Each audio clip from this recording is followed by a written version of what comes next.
সরকারের এখনো 15 দিন বয়স হয় নাই। এই মুহূর্তে যদি কেউ কোনো কর্মসূচি, কোনো সংগঠন কর্মসূচি ঘোষণা করে, তাহলে আগে তাদের চাকরি যাবে। কারণ এখন আন্দোলন করার সময় নয়। সবসময় আন্দোলন করলেই কাজ হয় না।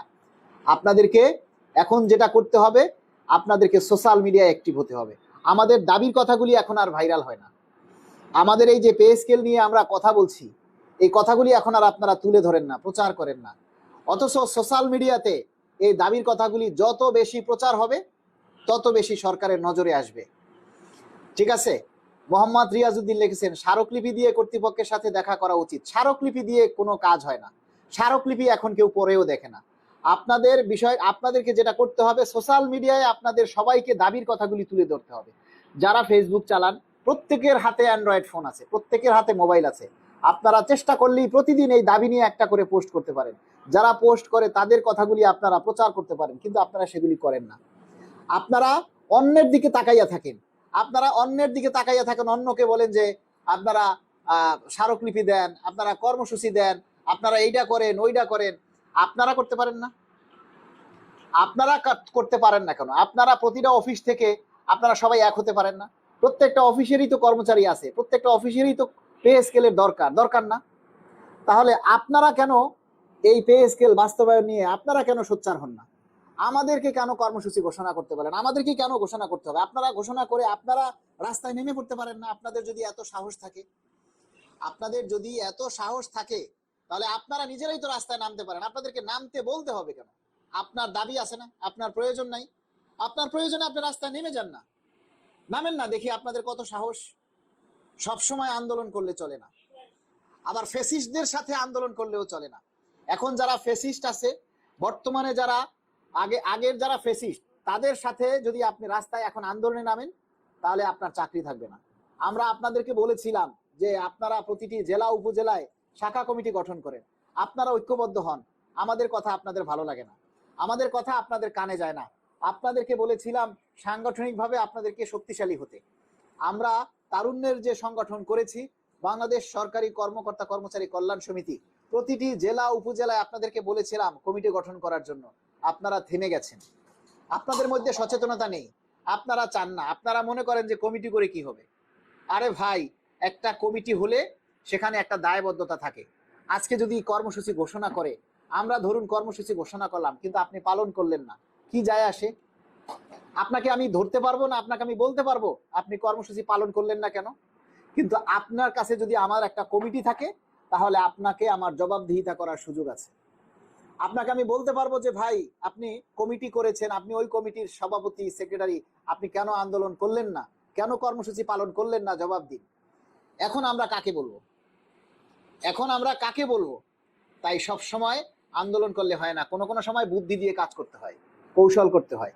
আমরা সেই কৌশলগত দিক অবলম্বন করছি। আমরা মন্ত্রী, উপমন্ত্রী, এমপি যারা আছে তাদের সাথে আমরা যোগাযোগ রক্ষা করছি, যেগুলি বাইরে সবসময় প্রচার করা যায় না, সবসময় যেগুলি বলা উচিত না।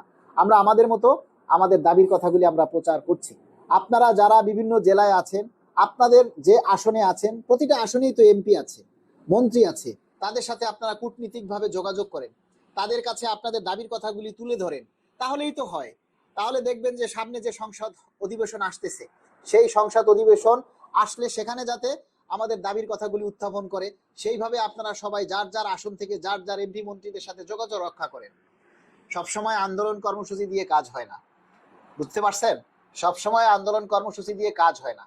আমরা মাননীয় প্রধানমন্ত্রীর কাছে আমরা অনুরোধ করব, আপনাদের মাধ্যমে আমরা অনুরোধ করতে চাই, আপনারা এই দাবিগুলি শেয়ার করে প্রচার করে পৌঁছে দিবেন।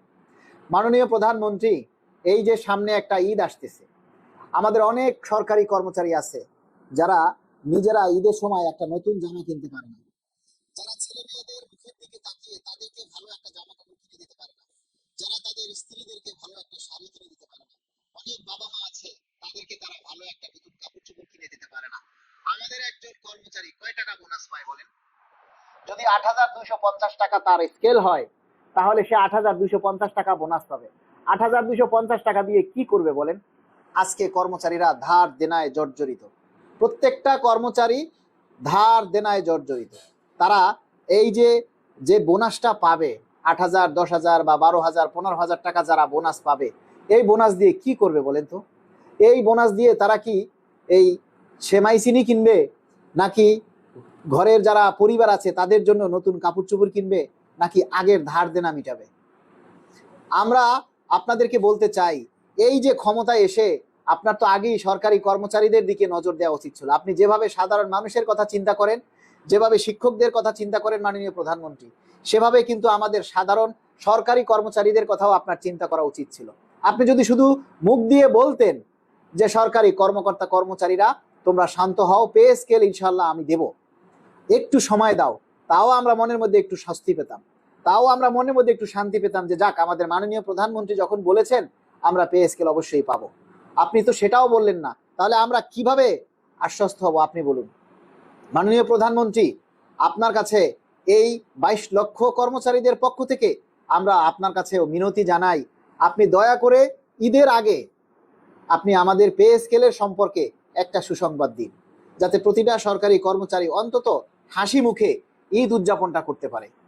আরে নতুন কাপড় চোপড় আমরা নাই পরি, না হয় পুরান কাপড় দিয়ে ঈদ করব, কিন্তু মনের মধ্যে একটা শান্তি চাই যে মাননীয় প্রধানমন্ত্রী বলেছেন আমাদেরকে পে স্কেল দিবেন। উনি নির্বাচনের আগে বলেছেন আর নির্বাচনের পরে ক্ষমতায় গ্রহণ করে বলা দুইটা কথার মধ্যে অনেক তফাৎ। মাননীয় প্রধানমন্ত্রী, আপনি ক্ষমতা গ্রহণ করে প্রধানমন্ত্রী হয়েছেন, আপনি এখন সাধারণ মানুষের জন্য ফ্যামিলি কার্ড করছেন, ওয়েলকাম, আপনাকে বাহবা জানাই যে আপনি সাধারণ মানুষের কথা চিন্তা করছেন। আপনি শিক্ষকদের হাতে ট্যাব তুলে দিচ্ছেন, আর আপনারা যারা সাধারণ কর্মচারী, নিম্ন গ্রেডে যারা নিম্ন বেতনে চাকরি করে, তাদের তো কিছু বললেন না, তাদের ব্যাপারে কিছু বলুন, আমরা একটু সন্তুষ্ট হই, আমরা আমাদের আত্মায় একটু শান্তি পাওক, আমরাও যাতে একটু আশ্বস্ত হতে পারি যে মাননীয় প্রধানমন্ত্রী আমাদের নিয়েও চিন্তা করছেন। আমি কি ভুল বলেছি আপনারা বলুন, যারা লাইভে আছেন আপনারা কমেন্টস করে একটু জানান যে না, আমার কথাগুলি ভুল, আমি ভুল বলছি, এগুলি আমি যে কথাগুলি বলছি এগুলি কি আপনাদের কথা নয়? তাহলে আপনাদেরকে আমার শেয়ার করতে বলতে হবে কেন? এটা কি আপনাদের নৈতিক দায়িত্ব না? আপনি পে স্কেল চাচ্ছেন, পে স্কেল পেতে চাচ্ছেন, কিন্তু পে স্কেল আদায় করার জন্য যে এই যে ভাইটা আপনাদের জন্য শ্রম দিচ্ছে, পরিশ্রম করছে, আমাকে সহযোগিতা করা আপনাদের উচিত না? আমি যে এই যে আপনার দাবির কথাগুলি তুলে ধরছি, এগুলি প্রচার করা আপনাদের উচিত না? এগুলি শেয়ার করে এগুলিতে যত বেশি আপনি মন্তব্য করবেন, পজিটিভ মন্তব্য করবেন, এগুলি কিন্তু পর্যালোচনা করা হয়। আরেকটা বিষয়, আমার এই ভোরের আলো, আপনাদের এই যে ভোরের আলো যে পরিবারটা রয়েছে, এই পরিবারে যে কোনো দাবির কথা দিলে সেগুলি উচ্চ মহলের পর্যন্ত পৌঁছে যায়। তাহলে আপনারা সেই উচ্চ মহল পৌঁছতে যাওয়ার জন্য আপনারা হলেন সিঁড়ি। একটা মানুষ যদি উপরে উঠে, সিঁড়ি বেয়ে 1 থাক 2 থাক করে যেভাবে উপরে ওঠে, তেমনি উপরে ওঠার সিঁড়ি হচ্ছেন আপনারা। আপনারা যদি আমাদের এই কথাগুলি প্রচার না করেন, আপনারা যদি আমাদের এই কথাগুলি শেয়ার না করেন, তাহলে তো আমাদের এই কথাগুলি শুধু আপনাদের মধ্যেই থাকবে। কিন্তু আমরা তো এই কথাগুলি আপনাদের মধ্যে রাখতে চাই না, আমরা চাই আমাদের এই কথাগুলি মাননীয় প্রধানমন্ত্রীর কানে পৌঁছে যাক। আর মাননীয় প্রধানমন্ত্রীর কাছে এই কথাগুলি তখনই পৌঁছে যাবে যখন আপনারা এই কথাগুলিকে প্রচার করবেন, শেয়ার করবেন।